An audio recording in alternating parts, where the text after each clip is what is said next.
Hey, I'm Decathlon Gamer. Welcome back to F1 Manager 23, episode 45. We continue on with the season, but after what was a good race for Florsch until she crashed out relatively late in the race. She was well placed at the time. She was moving forward, not backward. Her tires were cold. I told her to push a little bit to get them warm. And between pushing while the tires were still cold, it didn't work out. She spun out, crashed the car, really destroyed the car. Chassis, front wing, rear wing, suspension, gone. Engine, ERS, gearbox, totally destroyed. That is a very costly crash. Welcome, and come on in to the home of British motor racing. We're here in legendary Silverstone, where the very first Formula One World Championship Grand Prix was held back in 1950. It's a place where every tuft of grass breathes motorsport, and the crowd are already crackling with excitement.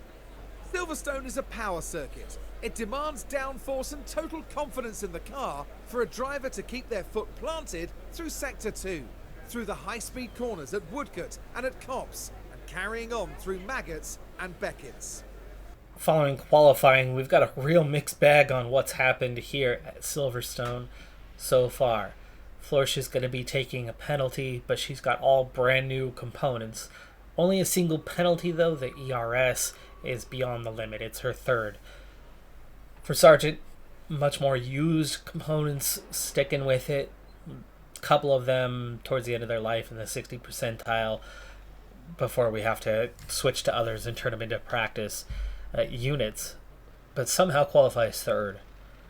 What about Florsch though? In practice, she actually looked to be on the pace decently and has made Q2. So for the second race in a row, Florsch has made it to Q2. She is carrying that penalty though. No one else has a penalty today. We've only seen one other penalty on the season so far, nearing the halfway point. They're going to really kick off at some point, but that accident was costly. Those parts were definitely tail end. They weren't great anymore, so at least there was that. It wasn't brand new stuff, but completely destroyed.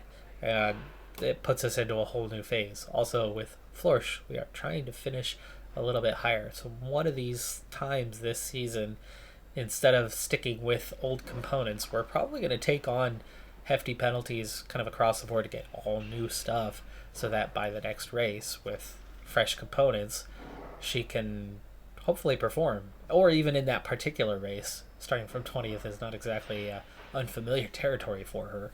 Well, that's flippin' harsh. 10 spot grid penalty for ERS. That's rough because they have problems. They go bad. They need replacing. Yeah, I'm surprised it's that much of a grid penalty for replacing the ERS system. The British Grand Prix is nearly upon us. The drivers composing themselves on the grid ahead of 52 laps around Silverstone. Many people here and at home are wondering what the Haas driver can do. What can they manage from 18? It'll be interesting to see, that's for sure. But remember, anything can happen in Formula One.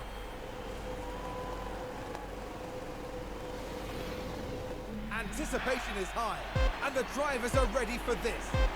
The British Grand Prix. And it's lights out, and away we go. And we're racing. Sargent, starting from P3, might have the run here on Bottas to get to P2 off the line, and looks like he has. No, he's stayed to the outside. He kept the door open there for Bottas, giving him a chance to get up alongside him, but will eventually settle into P2. Florsch, meanwhile, is starting from last place, so very different story on this one. Third and last. Front of the grid, back of the grid. Sargent does not have Perez's pace, that much is clear. And we come up on the end of the first lap. Couple corners here left to go.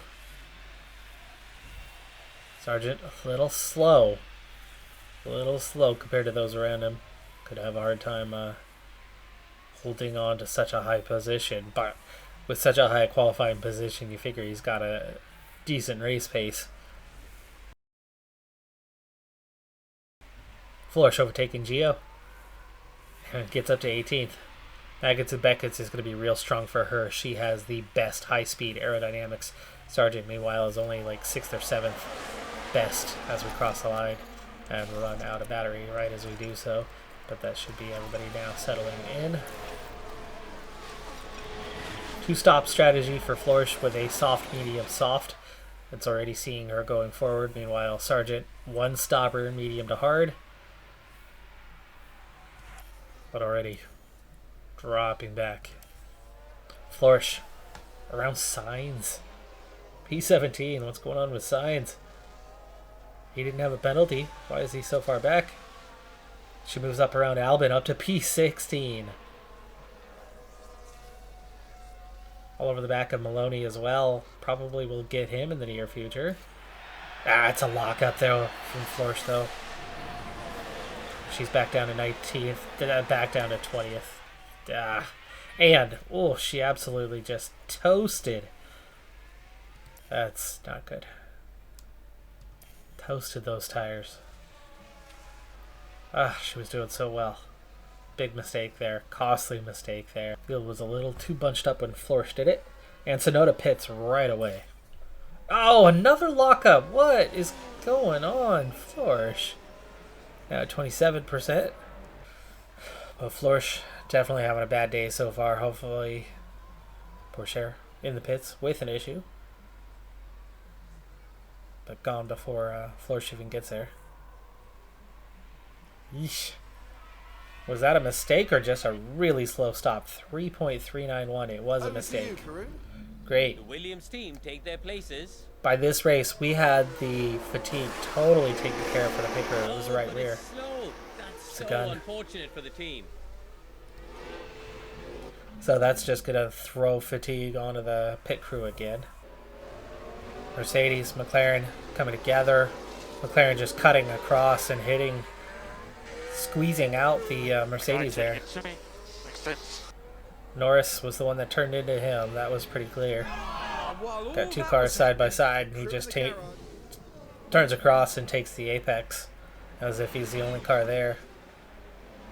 And they are side by side. He's slightly ahead, but no matter. They're sufficiently side by side there. No penalties given. The clearer the penalty, the less likely it's given. Ooh, Sargent had the race lead there for a moment. Back down to P2. Flourish, meanwhile, is still P20, but has caught Gio from quite a ways behind, is now just 3.5 seconds down. 4 more cars into the pits this lap. Lap 24, we're already approaching the halfway stage of this race. Sargent at 33% will have to pit here pretty soon. The other 2 leaders, the other 3 leaders around Sargent pit this lap. And we're down to the final 2. DeVries has pit and comes out behind Flourish. So she's finally up a spot to 19th. Signs and Sargent, the last 2 out there, 1 lap away. Pit road. Of course, you save a little bit of time here. Pit road cuts out some corners. So it does cut out some lap time. 2.758. Not a good stop, but at least not a mistake. And we're going to come out in P6. So definitely down the grid a bit there. You can see Porsche, Gasly will both pit again for sure. Russell will pit again for sure. And those on the hards, like Verstappen, pit awfully early and might have trouble making it to the end on those hards without losing a lot of pace in the final laps. Maloney, Albin definitely going to pit again. Sonoda's going to pit again. Gio, Flourish are all going to pit again. Sargent gets around Porsche for P5 here on lap 30. Again, quite a few of these cars are either going to be off pace late or will be pitting again. So Sargent, I think, is definitely looking at a podium at this point. And then Flourish still has a chance to move forward, but she's got to pit again, so she's among that group. So I think her 2 mistakes probably ruling her out of moving up too far today. Here we go, pit stops. 5 cars into the pits. It's the optimal lap for Flourish. She's still got some tire wear left, so we're going to stay out there a little bit longer. One more lap for her. It's going to allow us to push a little bit harder later on, especially with how her race has been going. Sargent now is P4. Oh, and now Florsch makes a freaking mistake. Her third of the day. It's one of those days, once the confidence is gone, the confidence is gone.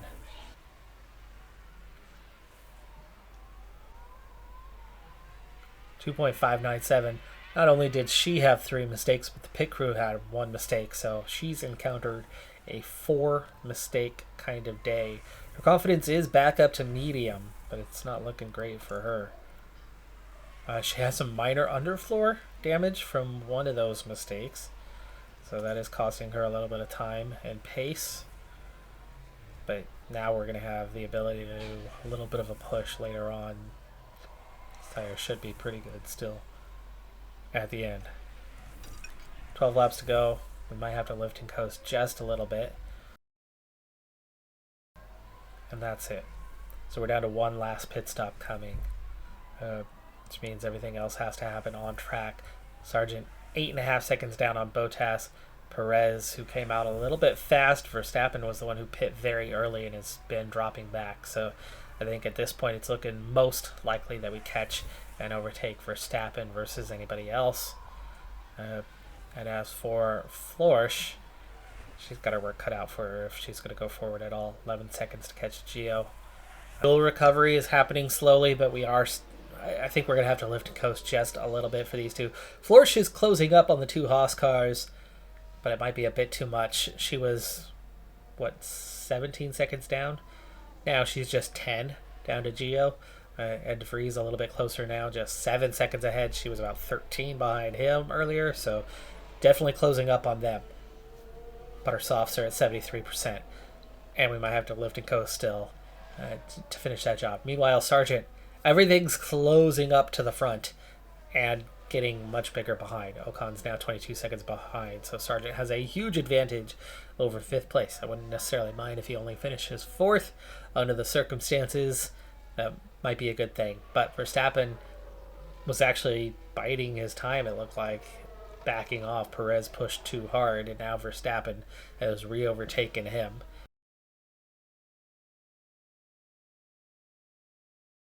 Softs versus hards. Just dropping below 60%. Florsch up out of last place. Meanwhile, Sargent already, the fuel is just about right. It happens really fast. The recovery is relatively slow, but a lift and coast does the job very, very quickly. Down the back straight with DRS to the inside. And coming up on 1 lap to go. And we've moved on to the podium. At the moment, pretty quickly driving away from Perez. So I'm guessing a lot of these guys are pretty used up. Yeah, everyone around us is in fairly sad shape comparatively. Push to make sure that DRS does not come back at us, or bring him back at us. Aggressive. ×2. Feels good for Florsch. 5 seconds ahead of DeVries already. Just 3 behind Gio. But push. Wait, how's your confidence though? How's that confidence? Oh, it's high. Okay. Deploy. Last lap now for Florsch. Sargent.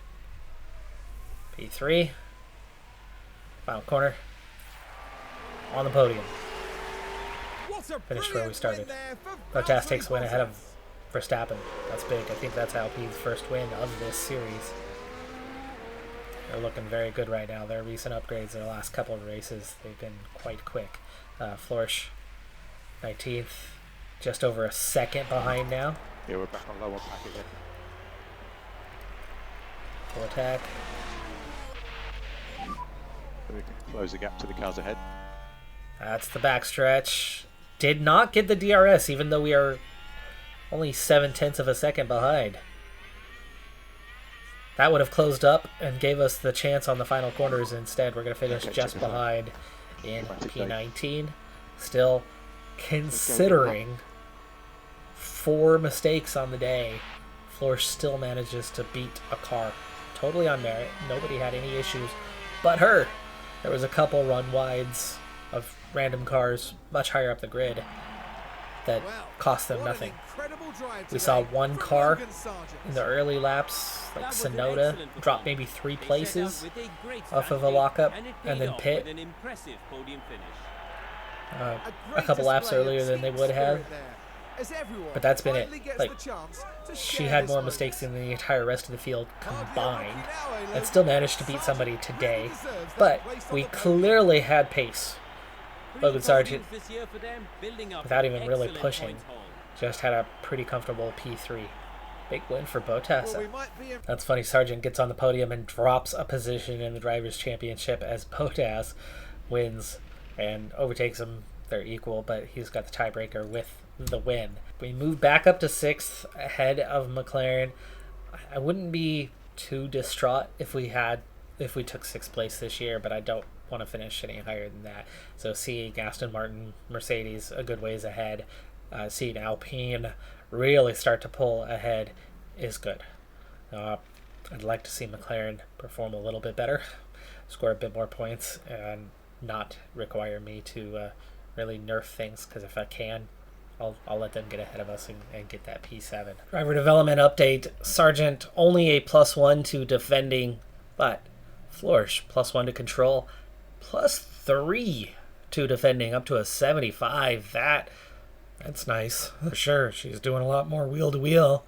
And starting to see the results of it. Meanwhile, Tanaka looking good. +2 to braking, +1 to overtaking, +1 to reactions, and +2 to accuracy. That's a lot of points that she just gained. What, 6? That's going to help her catch up a little bit. Taking one of our final 2 spots and filling it with another female. Ava Moore, race engineer, will take over for Sophia Florsch at the beginning of next season. She's the better of the 2 options. We've already seen with the other one that we brought in, it actually doesn't seem to be making a huge difference. Race setup's a little bit harder, but that's really just a minor bonus. And so it hasn't impacted things too much. It's nerfed things a little bit. We're not finishing quite as high as we were, but that's also kind of what we want in the process. Of course, we do want Florsch finishing as high as we can, so this is going to knock her back a little bit, but at least we're giving her the better race engineer and waiting till the start of the next season, and that's largely because James Irwin, his contract's expiring at the end of this year, and instead of renewing when there is an available option, this completes the all-female staff, or at least will at the start of next season. Ava Moore is a 47 overall. Palumbo's only a 41 overall, but again, we haven't seen a huge drop. We haven't seen massive negatives as a result of bringing her in, and therefore I feel like we can move forward with the Ava Moore move much earlier, not wait 5 years for her to develop to a 60 and then try. We'll do it with where she's at. Meanwhile, our others are doing quite well and are Formula One quality now, and we've had them for years. They all have multiple years remaining on their contracts.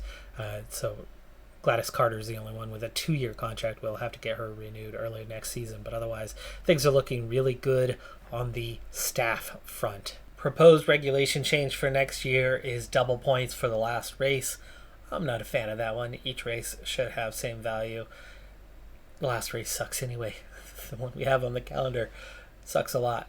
Why would we add or double the importance of that race? So I'm very much against that one, but hopefully others feel the same. Welcome to the beautiful Three Springs Valley, here in Hungary. You're joining us in Budapest for the Hungarian Grand Prix. Budapest was formerly 3 cities, and today they're all coming together to kick off what we hope will be a thrilling weekend of racing. The Hungaroring is one challenging succession of corners and turns. With few straights, it's affectionately known as the go-kart circuit. Drivers will have to find a proper rhythm to make the most of the layout, and for cars, low-speed downforce will be paramount. There's a fantastic atmosphere at the Hungaro Ring as we prepare for 70 laps of the Hungarian Grand Prix. The anticipation and excitement may be building up, but there's a cool head on Carlos Sainz.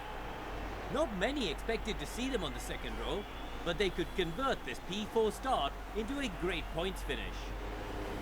And it looks like we're good to go.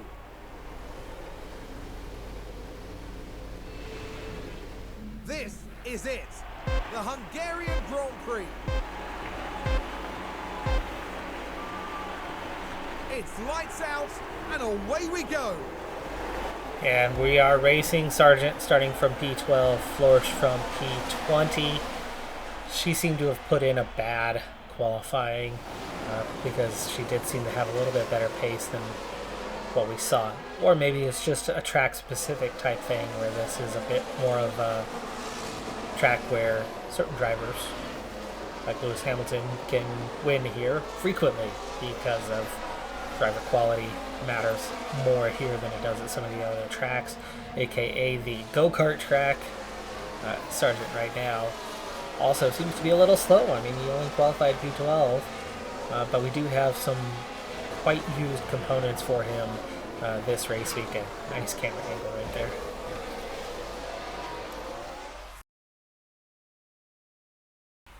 One lap in the books, and it's P12 and P20. Sonoda just dropping the one position when we overtook him. All over the back of Bottas, the previous race winner. The Alpine looking a lot slower here, but Gasly is up at P6. Ferrari looking like they might have the car to beat this weekend. Leclerc got out to a very early jump on this one, and we are going for a two-stop strategy. Everyone is looking at a two-stop strategy for this race, but the difference being is which compounds do you go for, when, why. We're going to use one of each, so we're going to go soft, hard, medium. That is not the prescribed strategy, so we might be one of the only ones doing that, but I'd rather be faster later on. I did under fuel by a couple laps, so we've got 3 1/3 kilograms to recover in time. It's already lap 40. It's a long race, though. Sargent pulled away from Sonoda a little bit. That's a good opportunity to get out of DRS range and see things stretch, but Florsch also slightly off the back.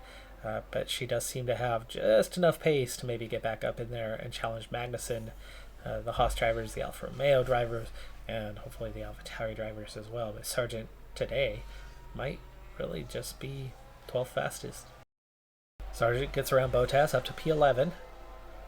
Lap number 7, Leclerc continues to pull away a little bit, and Russell has actually gotten around the Red Bulls and is beginning to pull away from them now as well. Could be in for a Ferrari 1-2. Not something they've done in a while. Sargent up to P10. Florsch, first mistake of the day, runs wide. Something she's been doing a lot of here lately. Well, now she's a little over 2 seconds off the back, but not too far back. And Sargent stays in P10, has actually closed up on Stroll, and for a little while there had pulled away from Bottas, but we have a crash on track. Multiple cars are involved. We just passed pit road, so if something happens here, it's a little late. Ocon in the Mercedes, along with the Aston Martin. 50-50. Most of the field is pitting around the same time as one another because pretty much everybody opted to go with the softs. Wow, what a stop. 2.363 for Florsch. Fantastic stop there. The problem we are now encountering, as Sargent just dips below that 30% threshold, is that we're going to come out on the hards, and I expect a lot of the other cars to be on mediums for this stint. So we want to avoid going backwards. If we can keep a similar pace as the Aston Martin pulls out right in front of us, 2.783, not a very good stop there. Sargent comes out in P12. Florsch comes out in last. She's not far behind. She gets up to speed, so we'll ease off. Does not dive off here, so we're going to want to use DRS to get up the inside, down in towards turn 1. We're going to keep on pushing to complete the overtake. Double DRS zone, so we're going to get it again. That gets us up to temperature, and we're up to P11. We did lose just about a second there, though. Trying to get around Gio, and we're looking at 3 cars that have yet to pit, plus Gio. Now that everybody has pit, Sargent is P10. And then you've got Florsh down in P20. So we have made some forward progress within this race. We're up into the points now. Fuel recovery, 7/10 in 25 laps. That's something we can repeat almost 2 times the rest of the way. So we can recover maybe another 1.4, which means we do have about 1.2 kilograms to lift and coast on at some stage during this race. As predicted, though, not too many cars on the hards. It's close to half the field, though. It is close to half the field, so we're not the only ones who opted to do it this way. It looks like right now our race is for somewhere around P8 to P12. Florsh just 3 seconds behind Gio, Albin, Maloney. She does have a chance here getting back in this, especially when on the mediums for the final stint. But that lift and coast thing is going to happen at some stage just to get a little fuel recovery. We're going to grab a couple tenths right now. That was done quite quickly, just a couple of laps. Sargent pulled away from Perez all over the back of Ocon. Let's go ahead and do our own lift and coast here for a little bit. I don't suspect that Sargent's going to face the prospect of getting lapped. Seems like the top 10 should stay in the points today. And first pit stops occur. Almost 30 laps still to go in this thing. So we recovered a good half a kilogram of that 1.2-ish that we're going to have to get. So we got about half of it recovered for now. And we've caught up to a Ferrari, but that's because he's already pit. Has caught Albin, though. So from 3 seconds behind, Florsh has caught up. Isn't that something? Actually racing head-to-head with other cars. Florsh, down pit road, but right behind Albin, who also decides to pit. Can we come out ahead?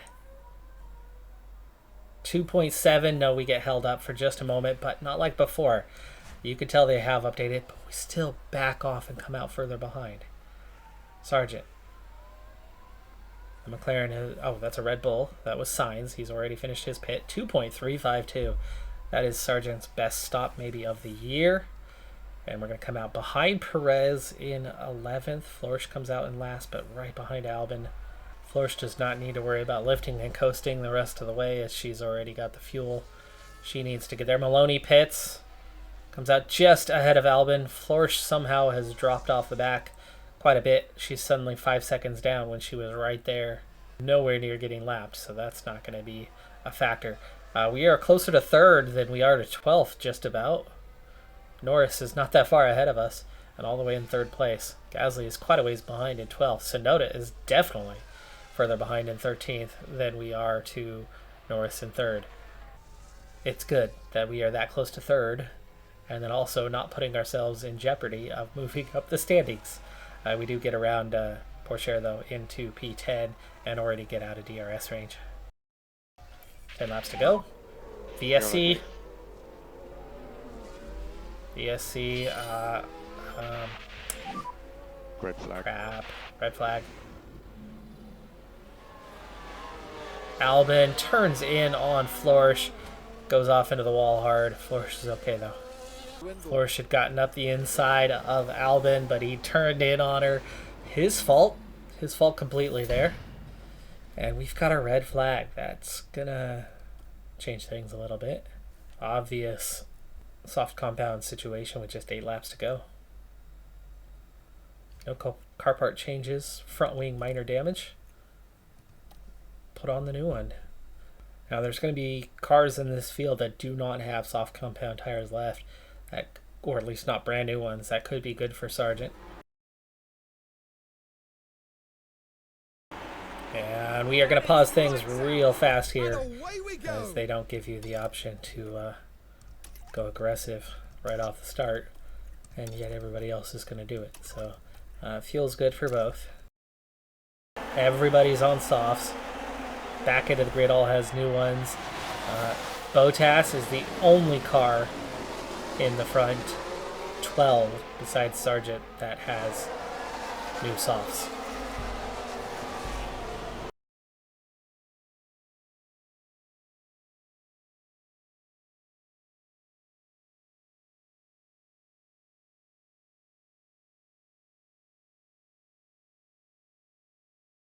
I'm actually happy with P9 right now. That seems like a good spot to be in. Just grabbed a couple points. Floor's starting to overheat a bit more. We'll back off. I have 66 though, so at some point it's okay that you're overheating, degrading the tires faster, especially in the case of Sargent with a 10% advantage over everybody else around him.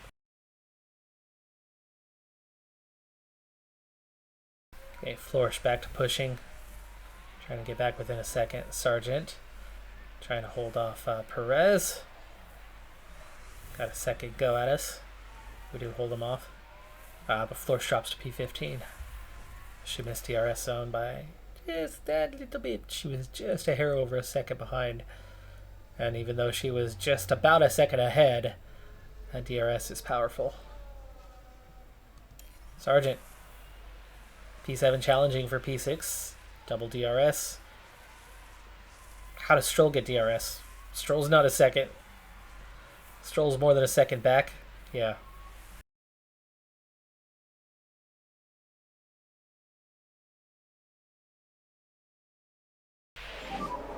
Max on the low side now. Alright, that's going to be a P6 for Sargent. Good result, almost too good. Flourish close to P14, but she gets P15 with only one car out of the race. It was a car that hit her. She had a mistake today. She got involved in a collision that was not her fault, and yet manages to finish P15. Of course, field was spread out. That red card, red flag, brought the field back together, brought her from a lap down. The only car at that point that was a lap down. Brought her back into contention. She was never not competitive, but she was definitely out of it, and that brought her back into it, so it gave her the opportunity. Ferrari do not end up getting their 1-2, but they do still get a 1-3 with Sargent in 6th with 8 points. Flourish, P15 is a good result, but it's definitely not threatening the points, not yet anyway. Sargent still 6th in the drivers with exactly 100 points on the season, which also gives us exactly 100 points. We remain 6th for the time being, doing very little to change. Everybody's within 2 points of each other, except McLaren, who is struggling right now, even though they had 2 podiums early on this season. They haven't done squat since then. It's going to be hard for them to beat me at this rate, but we're only right about halfway into the season right now. 12 races, just past the halfway point. That's going to do it for this episode, though, of Decathlon Gamer. Like, comment, subscribe, and I'll see you next time. Have a good one. Be safe out there. Bye for now.